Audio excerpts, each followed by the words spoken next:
Carl Jung spent decades studying families that unknowingly were raising narcissists, and what he discovered was disturbing.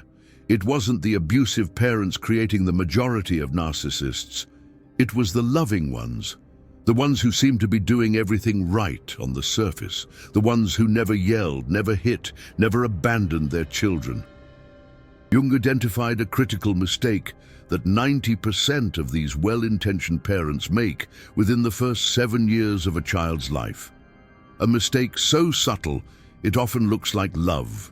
So invisible, it's often celebrated as excellent parenting. But this mistake destroys something fundamental in a child's psyche, something Jung called the transcendent function, the ability to hold tension, to tolerate frustration, to process emotions independently. When this function doesn't develop properly, the child grows up with an ego that either inflates uncontrollably or collapses completely.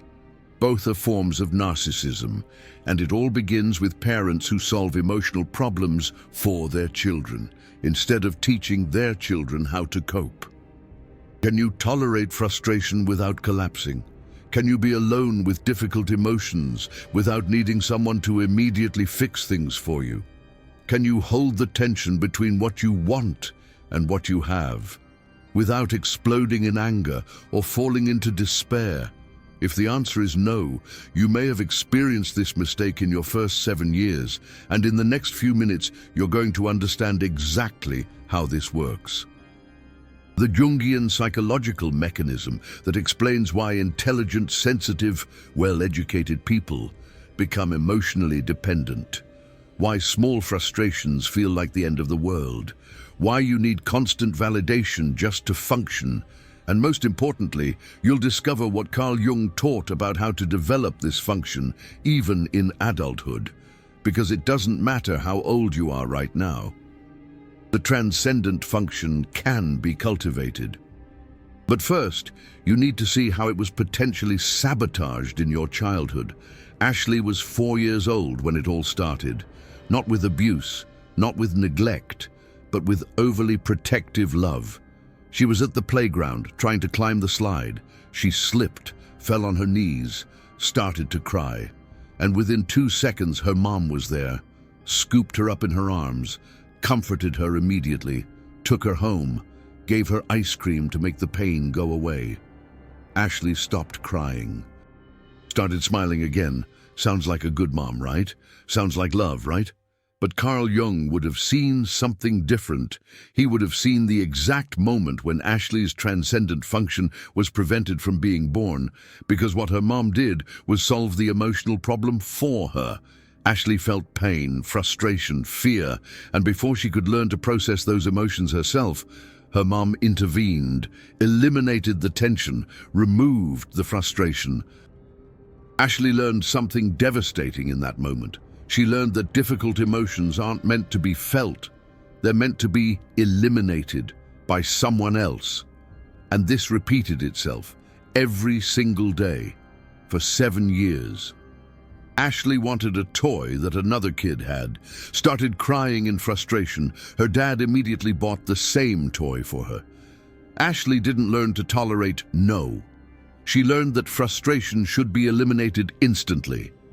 Ashley got into a fight with a friend at school. Got sad.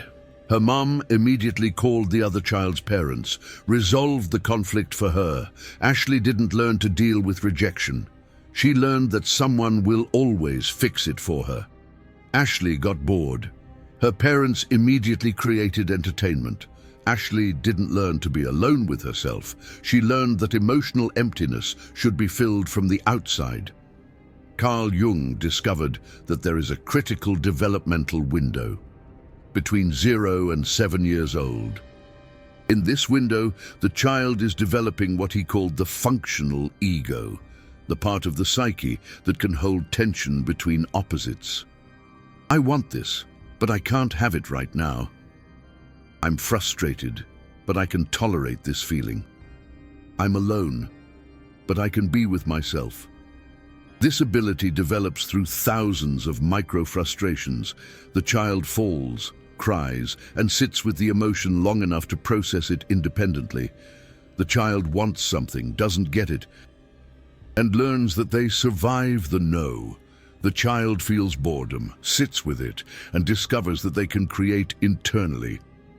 But when parents systematically remove these micro-frustrations, something catastrophic happens. The transcendent function doesn't develop. The child's ego doesn't learn to hold tension, and then there are only two options. Either the ego inflates or the ego collapses.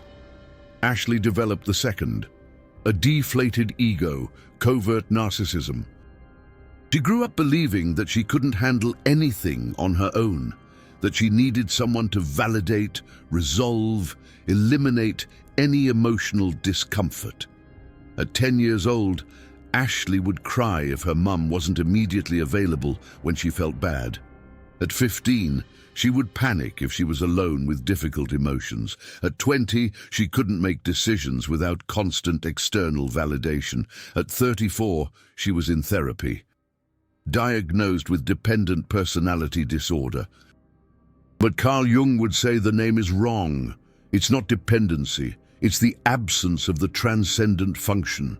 It's an ego that never learned to be with itself. And the cruelest part? Ashley's parents did everything out of love. They weren't narcissists. They weren't abusive. They were parents who loved her so much that they couldn't bear to see their daughter suffer. Not even for a second. Not even a small frustration. And that's exactly what 90% of well-intentioned parents do. They confuse love with the elimination of frustration. But Carl Jung taught something radical. True love isn't eliminating frustration from a child's life. It's being present while the child learns to tolerate frustration. It's not solving the emotional problem for them. It's validating the emotion and letting the child discover that they can survive it. It's not filling the emptiness immediately.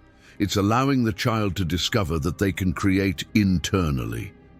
The first time Ashley realized that something was wrong was when she was 28 years old. She was in a relationship. Her boyfriend traveled for a week, and Ashley went into complete emotional collapse. Couldn't sleep, couldn't eat, felt constant panic. Called him 10, 15 times a day, needed constant validation that he was still there, still loved her, would still come back. Her boyfriend got scared, ended the relationship 2 weeks after returning. Said that she was too emotionally unstable, that he couldn't be responsible for her emotional stability, and Ashley was devastated. Because he was right. She had no internal emotional stability. She depended completely on external validation to feel okay. She went to therapy, and the therapist, trained in Jungian psychology, asked a question that changed everything. Ashley, when was the first time you were able to be alone with a difficult emotion? Without someone solving it for you? Ashley thought harder, and started to cry because the answer was never. 34 years old, and Ashley had never been alone with a difficult emotion long enough to process it. She always had someone, mom, dad, friends, boyfriends, someone to eliminate the tension immediately, someone to validate, to solve it, to fill the void. And now, as an adult, she was completely dependent on it. She couldn't function without it. Her therapist explained the transcendent function. Carl Jung discovered that this function develops when a child learns to hold two opposites at the same time. I want this. I can't have it now. Both true, holding the tension between them, without collapsing into despair, without inflating into anger, just holding. And in that holding, something is born. A third thing, the ability to be okay even in the tension, the ability to self-regulate, to process internally, to create from the void. But Ashley never developed this because her parents, with all the love in the world, always eliminated the tension before she could learn to hold it. And here's the part that Jung emphasized most. When the transcendent function doesn't develop, the person gets stuck between inflation and deflation of the ego. Ashley oscillated. Sometimes she felt grandiose, special, deserving of constant attention. If someone didn't respond immediately, she was deeply offended.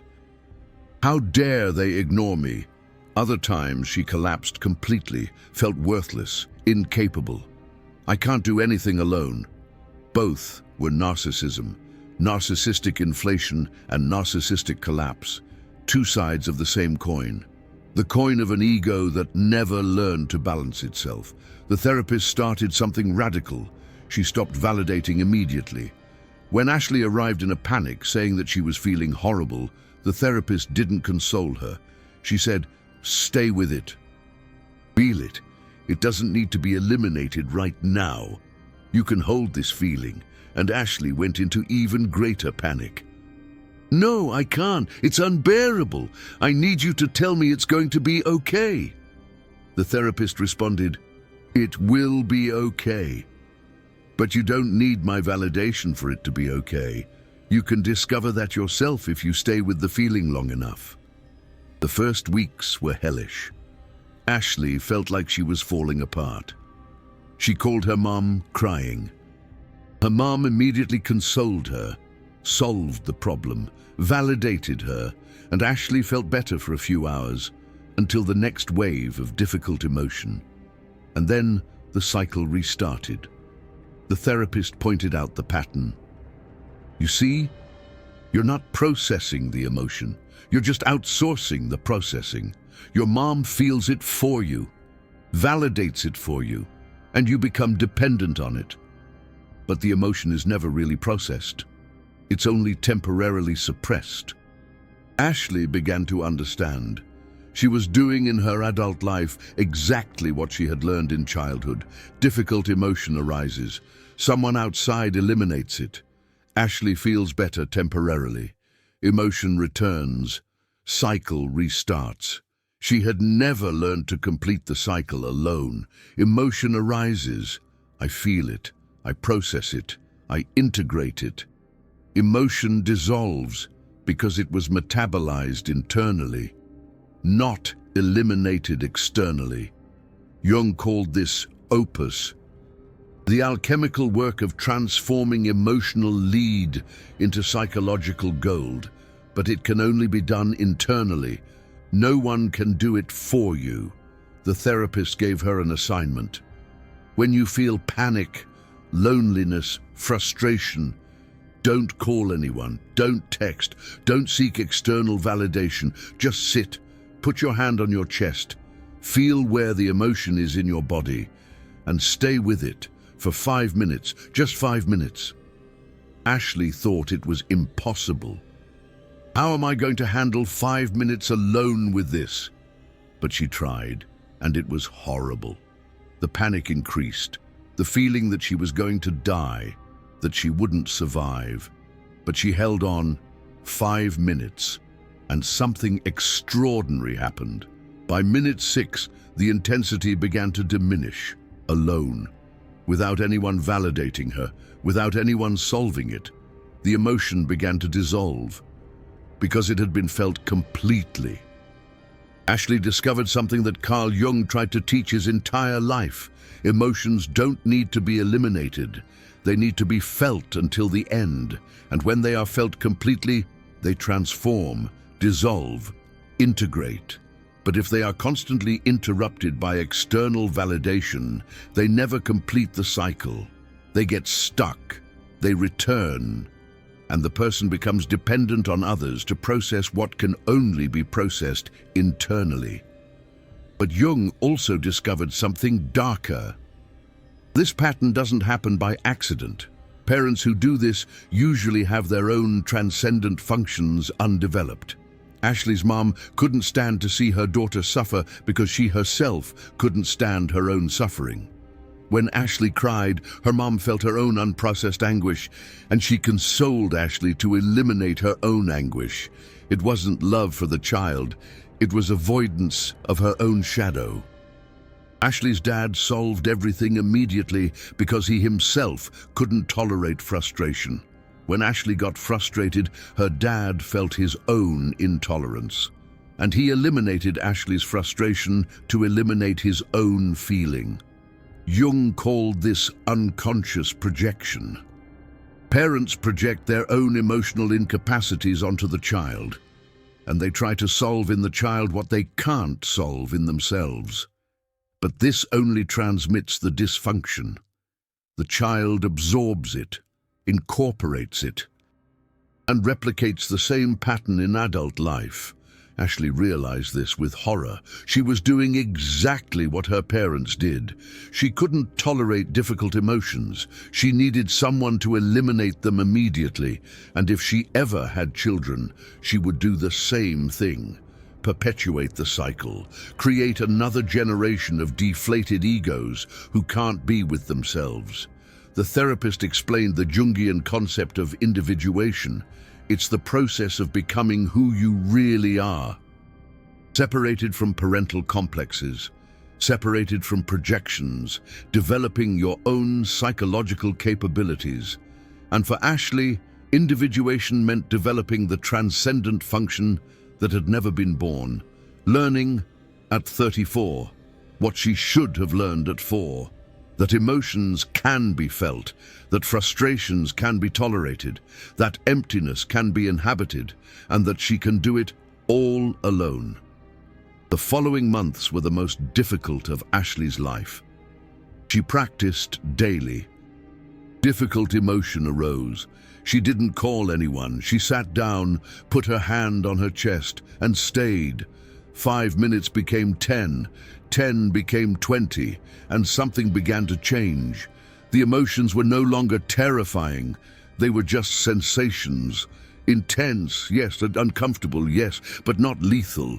She wasn't going to die. She wasn't going to fall apart. She could hold it. She could process it. She could transform it. And for the first time in her life, Ashley felt something that she had never felt before: internal stability, not dependent on anyone, not based on external validation, just a quiet sense that she was okay. Even alone, even with difficult emotions, even frustrated, she was fundamentally okay. Jung called this the self, the internal psychological center, that can only develop when a person stops constantly seeking external validation. When they learned to validate themselves internally, Ashley began to notice patterns she'd never seen before. She noticed when she was compulsively seeking validation, when she'd send text after text, hoping for an immediate response, when she'd call her mom 3 times a day just to feel connected, when she needed constant praise at work to feel competent. All of this was the deflated ego, desperately trying to inflate through external sources. But now, she could pause, feel the need, and choose not to act. Sit with the feeling of emptiness, discover that the emptiness wouldn't kill her, that she could create internally instead of filling externally. And here's the twist that Jung emphasized most. When you develop the transcendent function, you stop oscillating between inflation and deflation.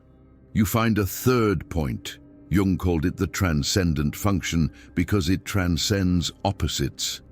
It's not an inflated ego thinking it's special.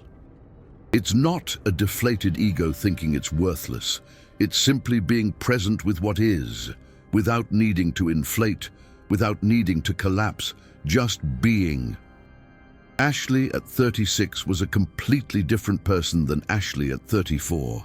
She could be alone without panicking. She could feel frustrations without collapsing. She could receive criticism without crumbling. She could have relationships where she didn't need constant validation to function. And for the first time, she understood what Jung meant by wholeness, not dependent on external halves to feel complete, but whole within herself. And she began to see her parents' mistake with compassion. They didn't know. No one had taught them about the transcendent function. No one had explained that true love isn't eliminating frustration from a child. It's being present while the child learns that they can tolerate it. Her parents did the best they could with the level of awareness they had, but the pattern needed to stop with her. She wasn't going to transmit it to the next generation. Ashley decided that if she ever had children, she'd do things radically differently. When the child fell and cried, she'd validate the emotion. I know that hurts. I'm here. But she wouldn't fix it immediately.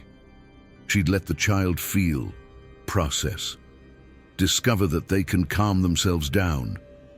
When the child wanted something and couldn't have it, she'd validate the frustration. I know you want that. It's hard not to have it right now. But she wouldn't eliminate the no. She'd let the child learn that they survive frustration. When the child got bored, she wouldn't immediately fill it with entertainment. She'd validate. Boredom is uncomfortable. And she'd let the child discover that they can create internally. Because this is what Jung discovered. A child who learns to tolerate micro-frustrations develops a functional ego, an ego that can hold tension, that can process emotions alone, that can be with itself. And this ego doesn't become narcissistic because it doesn't need to inflate to feel special. It doesn't need to collapse to receive attention. It can simply be present, whole, capable. But most parents don't know this. They confuse love with the elimination of discomfort. They think a good parent is one who never lets their child suffer, not even for a second, not even a small frustration. And they create emotionally dependent children who grow up believing that difficult emotions are meant to be eliminated by someone on the outside, that frustrations are intolerable, that they need constant validation to function. And here's what 99% of videos about narcissism don't reveal. Most narcissists weren't raised by obviously abusive parents. They were raised by lovingly overprotective parents who solved everything, who eliminated every frustration, who never let the child learn to self-regulate. Jung saw this repeatedly in his clinical practice. Narcissistic patients with parents who loved them too much, who did everything for them, who never allowed the development of the transcendent function. And you might be wondering, how do I know if this happened to me? Jung identified 5 specific signs. First, intolerance to frustration. Small setbacks feel like emotional catastrophes. The computer crashes. You feel disproportionate rage. Someone criticizes you slightly. You collapse or attack. Slow traffic. You can't hold back the irritation. All of this points to an underdeveloped transcendent function. You didn't learn to hold small tension, so any tension feels unbearable. Second sign, dependence on external validation. You can't know if you're doing well unless someone confirms it. You need constant praise, frequent approval, someone saying you're doing it right. Jung explained that when the transcendent function develops normally, the child develops internal validation. I know I did it. I feel like it's right. But when this function doesn't develop, the person becomes completely dependent on external sources and lives in constant anxiety, waiting for validation.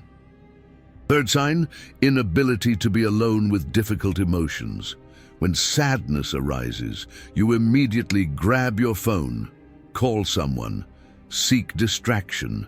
When anxiety appears, you need someone to calm you down. When anger emerges, you need to unload on someone. Jung said that healthy adults can metabolize emotions internally. They feel, process, integrate. But when the transcendent function doesn't exist, emotions get trapped until someone on the outside solves them.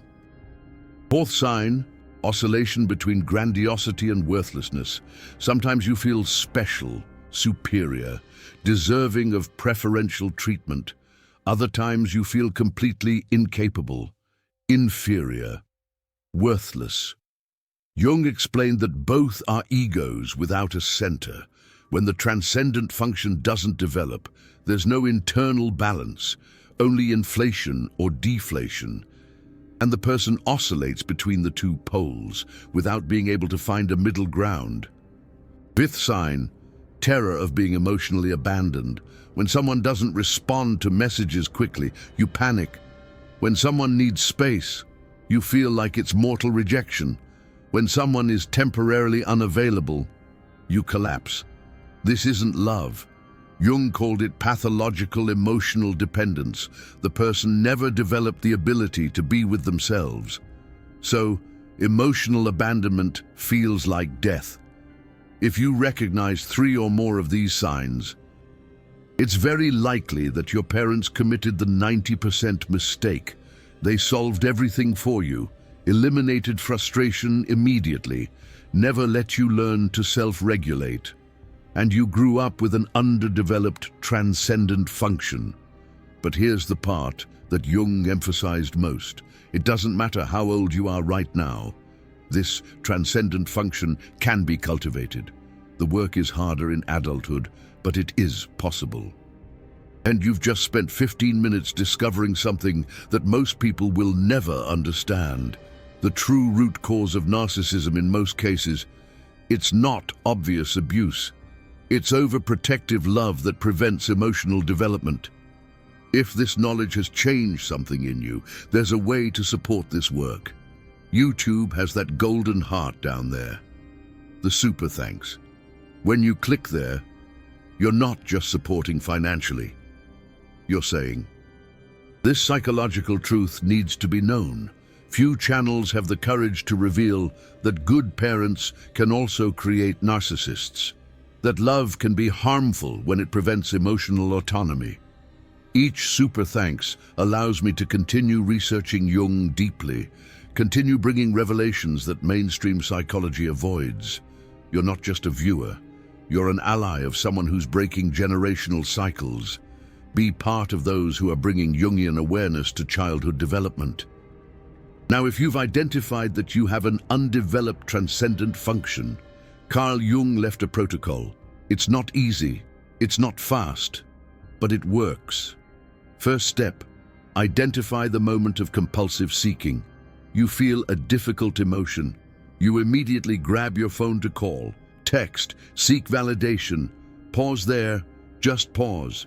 You don't need to change yet, just recognize. I'm seeking someone to eliminate this emotion for me. Recognition without judgment. Ashley took 3 months just on this step. Recognize without changing. Second step, choose to stay. 5 minutes, just 5 minutes with the emotion before seeking external validation. Don't eliminate the validation completely. That would be too traumatic. Just postpone it for 5 minutes. Sit, put your hand on your chest. Feel where the emotion is in your body. Tight throat, heavy chest, upset stomach. Stay with the sensation. Breathe. Don't try to change it, just observe. 5 minutes, then you can call, text, seek validation, but you'll have already started developing the ability to hold tension. Third step, increase gradually. 5 minutes becomes 10, 10 becomes 20. Eventually, you'll notice something extraordinary. The emotion dissolves on its own if you stay with it completely. You don't need anyone to eliminate it. It transforms internally.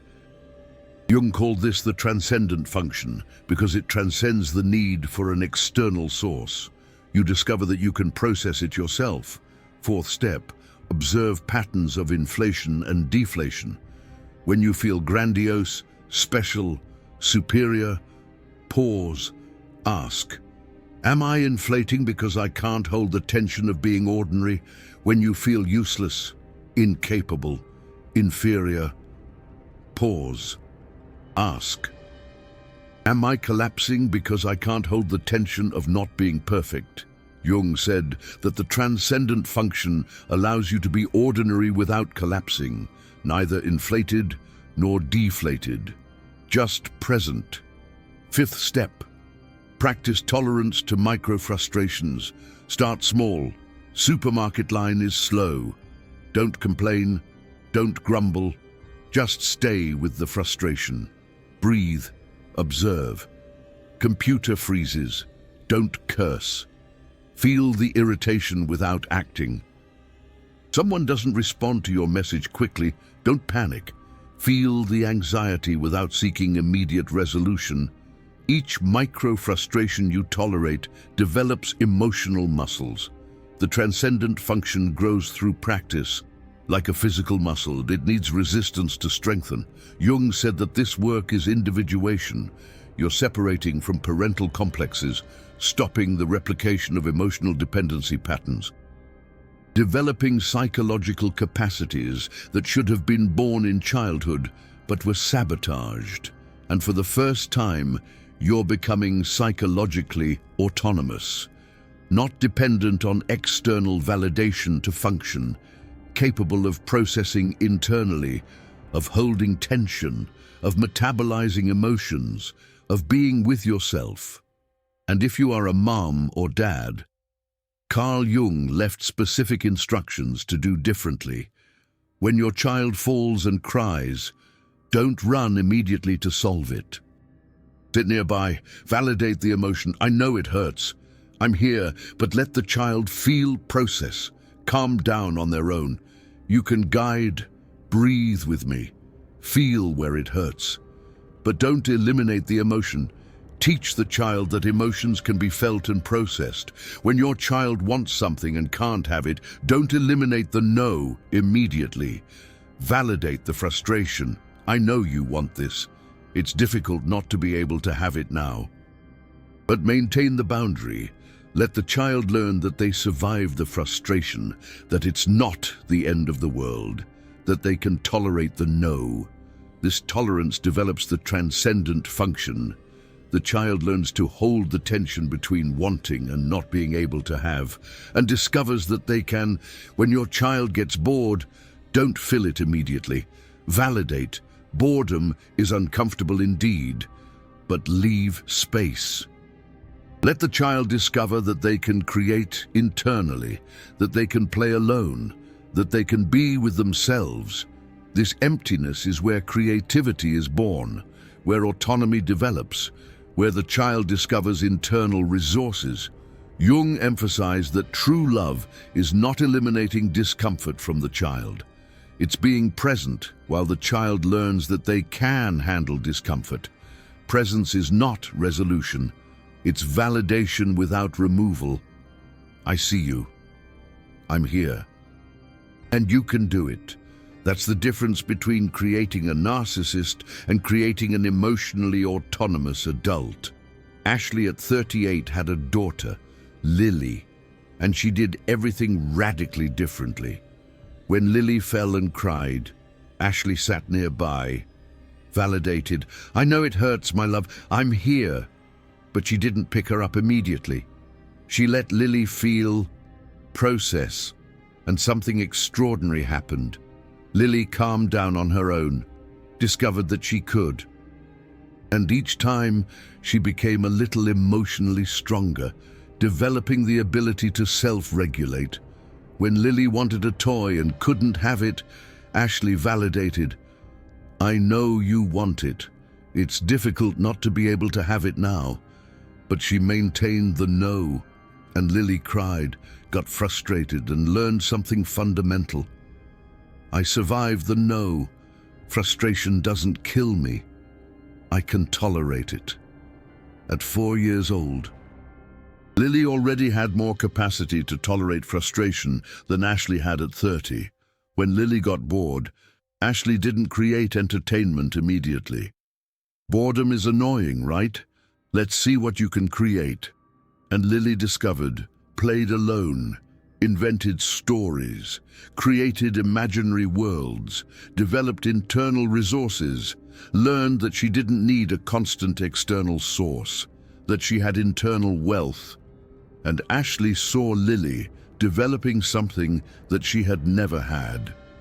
The transcendent function, the ability to hold tension, to process emotions alone, to be with herself, to tolerate frustration. At 5 years old, Lily was more emotionally autonomous than most adults. Because Ashley, she broke the cycle. She didn't pass it on to the next generation, and here is the ultimate transformation that Carl Jung so celebrated. Ashley didn't just heal herself. She became an agent of generational healing. She stopped a pattern that had been going on for generations. Her grandmother probably never developed the transcendent function. She passed it on to Ashley's mom. Ashley's mom passed it on to Ashley, but Ashley interrupted it, consciously. She developed what she lacked, and she taught it to Luna from the very beginning. The cycle stopped, and that is individuation in the deepest sense. Jung said that you become who you really are. When you stop replicating inherited unconscious patterns, when you consciously develop what was sabotaged, when you choose radically differently. Ashley was no longer a prisoner of the parental complex. She was no longer automatically eliminating her daughter's frustration because she couldn't tolerate her own. She had processed it, integrated it, and now she could be present without resolving, validate without eliminating, love without overprotecting. At 40 years old, Ashley looked back and saw the complete journey from a child whose transcendent function was sabotaged by overprotective love, to a dependent adult who collapsed with any frustration, to a woman in the process of individuation, learning to hold tension, to a conscious mom breaking a generational cycle, to a whole human being who can process internally, tolerate frustration, be with herself. It was wholeness, Jungian wholeness. No longer fragmented between inflation and deflation, but integrated, present, capable. And she understood now why Carl Jung had dedicated his entire life to this. Because tragically, 90% of parents, with all the love in the world, are creating the next generation of narcissists, not out of malice, not out of abuse, but through overprotection, through eliminating frustration, through resolving everything, through never letting the child develop the capacity to self-regulate. And these narcissists will suffer their entire lives. They will oscillate between grandiosity and worthlessness. They will depend on external validation. They will collapse with small frustrations. They will transmit it to the next generation unless someone breaks the cycle. Ashley had broken it, and now Luna has a chance to live something that she never had. A life where emotions can be felt, where frustrations can be tolerated, where she can be with herself, where she doesn't need constant external validation to function, where she is whole, autonomous, capable, free. Which one are you, inflated ego or deflated ego?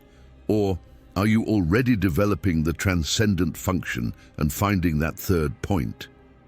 Comment, honestly, which of the 5 signs you recognized most in yourself?